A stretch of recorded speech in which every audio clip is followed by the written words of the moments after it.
Hi friends, ಎಲ್ಲರಿಗೂ ನಮಸ್ಕಾರ. ನಾನಿವತ್ತು ಸುವರ್ಣಗಡ್ಡೆ ಪುಳಿ ಮುಂಚಿ ಮಾಡ್ತಿದ್ದೀನಿ. ಇದು ಸುವರ್ಣಗಡ್ಡೆ, ಇದರಲ್ಲಿ 3-4 kg ಇದೆ. ಇದು ಹೀಗಿರುತ್ತೆ, ಇದೆಲ್ಲ ಬೀಜ ಇದರದ್ದು. ಇದು ಮಣ್ಣಿನ ಅಡಿ ಹಾಕಬೇಕು, ಪುನಃ ಆಗುತ್ತೆ ಇದೆಲ್ಲ.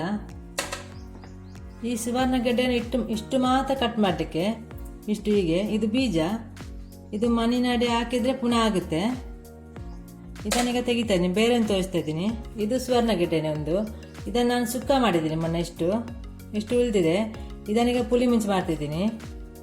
ಇದನ್ನು ಇಷ್ಟು ಕಟ್ ಮಾಡಲಿಕ್ಕೆ ಇಲ್ಲ, ಇದು ಸೈಡಿಂದ ಮಾತ್ರ ಕಟ್ ಮಾಡಲಿಕ್ಕೆ. ಇದು ಬೀಜ ಇದರದ್ದು. ಸುವರ್ಣಗಡ್ಡೆಯನ್ನು ಕಟ್ ಮಾಡಿ ಆಯಿತು. ಕಟ್ ಮಾಡಿ ತೊಳೆದು ತಂದೇನೆ. ಇಷ್ಟು ದೊಡ್ಡದು ಕಟ್ ಮಾಡಿದ್ದೀನಿ. ಸಣ್ಣ ಸಹ ಕಟ್ ಮಾಡ್ಬೋದು. ಈ ಸುವರ್ಣಗಡ್ಡೆ ಸೈಡ್ ಎಲ್ಲ ಕಟ್ ಮಾಡಿ ಹಾಕಿದ್ದೀನಿ. ಇದು ಮಧ್ಯ ಭಾಗ ಬಿಟ್ಟಿದ್ದೀನಿ. ಇದು ಬೀಜ ಇದರದ್ದು. ಇದು ಮಣ್ಣಿನ ಅಡಿಗೆ ಹಾಕಿ ಬಿಡಬೇಕು. ಬರುವ ವರ್ಷ ಆಗುತ್ತೆ ದೊಡ್ಡದೊಂದು. ಈಗ ಒಂದು ಬಾಣಲೆಯಲ್ಲಿ 2 ಟೀ ಸ್ಪೂನ್ ಎಣ್ಣೆ ಹಾಕಿದ್ದೀನಿ, ತೆಂಗಿನೆಣ್ಣೆ. ಈಗ ಸಾಮಗ್ರಿಗಳನ್ನೆಲ್ಲ ಹುರ್ಕೊಳ್ಬೇಕು. 1 ಟೇಬಲ್ ಸ್ಪೂನ್ ಕೊತ್ತಂಬರಿ ಹಾಕ್ತಿದ್ದೀನಿ, 1 ಟೀ ಸ್ಪೂನ್ ಜೀರಿಗೆ, 1 ಚಕ್ಕೆ 1 ಪೀಸ್, 4 ಲವಂಗ, 1 ಏಲಕ್ಕಿ, ಮುಗ್ಗಿನ 1 ಎಸಳು, ಮೆಂತ್ಯ 4, ಬೆಳ್ಳುಳ್ಳಿ 5 ಎಸಳು, ಅರ್ಧ ಈರುಳ್ಳಿ. ಚೆನ್ನಾಗಿ ಫ್ರೈ ಆಗಬೇಕು ಇದೆಲ್ಲ.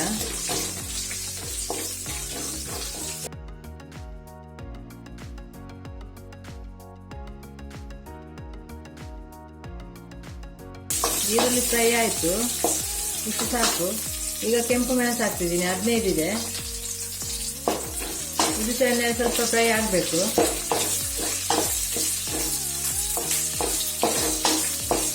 ಸುವರ್ಣಗಡ್ಡೆ ಸಾಂಬಾರು ಕೂಡ ಮಾಡ್ಬೋದು. ನಾನು ಪುಳಿ ಮುಂಚಿ ಮಾಡ್ತಿದ್ದೀನಿ. ಈಗ ಈ ಸಾಂಬಾರ್ದು ಎಲ್ಲ ಫ್ರೈ ಆಯಿತು, ಸಾಕಿದು. ಈ ಸುವರ್ಣಗಡ್ಡೆಯನ್ನು ನೀರಾಗಿ ಬೇಯಲಿಕ್ಕೆ ಇಟ್ಟಿದ್ದೀನಿ, ಸ್ವಲ್ಪ ನೀರಿಟ್ಟಿದ್ದೀನಿ. ಇದಕ್ಕೆ ಸ್ವಲ್ಪ ಹುಣಸೆ ಹುಳಿ ಹಾಕ್ತೀನಿ. ಬೇಯುವಾಗ ಸ್ವಲ್ಪ ತುರಿಸ್ತದೆ ಕೈಯೆಲ್ಲ. ಇದು ಸುವರ್ಣಗಡ್ಡೆಗೆ ಸ್ವಲ್ಪ ಹುಳಿ ಹಾಕಿ ಬೇಯಿಸಿದ್ರೆ ತುರಿಸುವುದಿಲ್ಲ. ಮುಚ್ಚಿ ಇಡ್ತಾ ಇದ್ದೀನಿ, 10 ನಿಮಿಷ ಬೇಯಬೇಕು. ಒಂದು ಮಿಕ್ಸಿ ಜಾರಿಗೆ ಈ ಸಾಮಗ್ರಿಗಳನ್ನೆಲ್ಲ ಹಾಕ್ತಿದ್ದೀನಿ. ಸುವರ್ಣಗಡ್ಡೆ ಬೇಯ್ತಾ ಇದೆ, ಅಷ್ಟೊತ್ತಿಗೆ ಇದನ್ನು ಗ್ರೈಂಡ್ ಮಾಡ್ತಾ ಇರ್ತೀನಿ. ಅರ್ಧ ಟೀ ಸ್ಪೂನ್ ಅರಶಿನ ಹಾಕ್ತೀನಿ. ಹುಣಸೆ ಹುಳಿ ಸ್ವಲ್ಪ ಜಾಸ್ತಿ ಹಾಕೊಂಡಿದ್ದೀನಿ. ಸ್ವಲ್ಪ ನೀರು ಹಾಕಬೇಕು. ಈಗ ಇದನ್ನು ಗ್ರೈಂಡ್ ಮಾಡ್ತಾ ಇರ್ತೀನಿ. ಗ್ರೈಂಡ್ ಮಾಡಿ ಆಯಿತು, ತೆಗಿತಾ ಇದ್ದೀನಿ.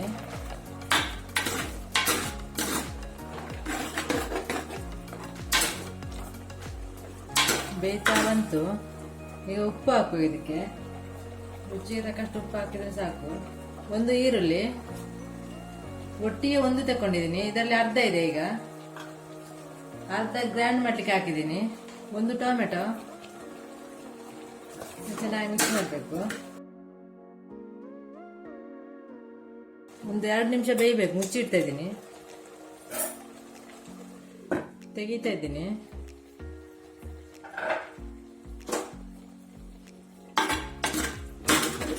ಚೆನ್ನಾಗಿ ಬೆಂದಿದೆ.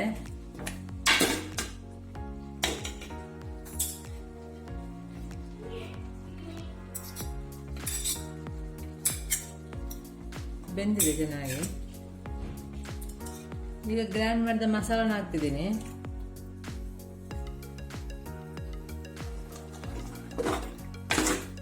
ಚೆನ್ನಾಗಿ ಮಿಕ್ಸ್ ಮಾಡಬೇಕು. ಸ್ವಲ್ಪ ನೀರು ಹಾಕ್ತಿದ್ದೀನಿ.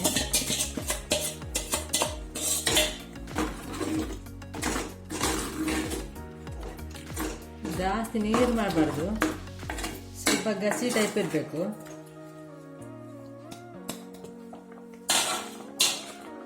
ಚೆನ್ನಾಗಿ ಕುದಿ ಬರಬೇಕು.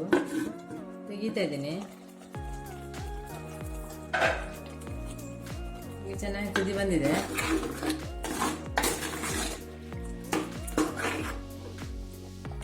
ಸ್ವಲ್ಪ ಕೊತ್ತಂಬರಿ ಸೊಪ್ಪು ಹಾಕ್ತಿದ್ದೀನಿ.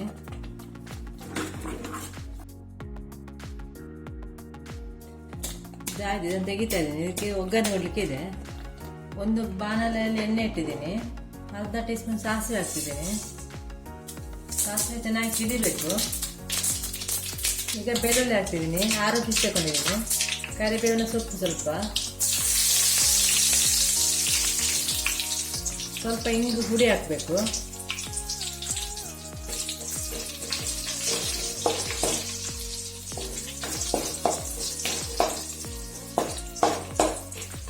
ಇದಾಯ್ತು, ಸಾಕು, ತೆಗಿತಾ ಇದ್ದೀನಿ.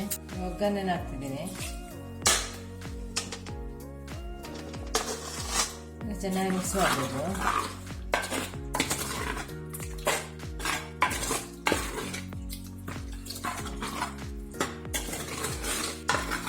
ಕೆಸುವಿನಗಡ್ಡೆ ಪುಳಿಮುಂಚಿ ರೆಡಿ ಆಯಿತು. ತುಂಬ ಚೆನ್ನಾಗಿದೆ. ನೀವು ಸಹ ಟ್ರೈ ಮಾಡಿ ನೋಡಿ.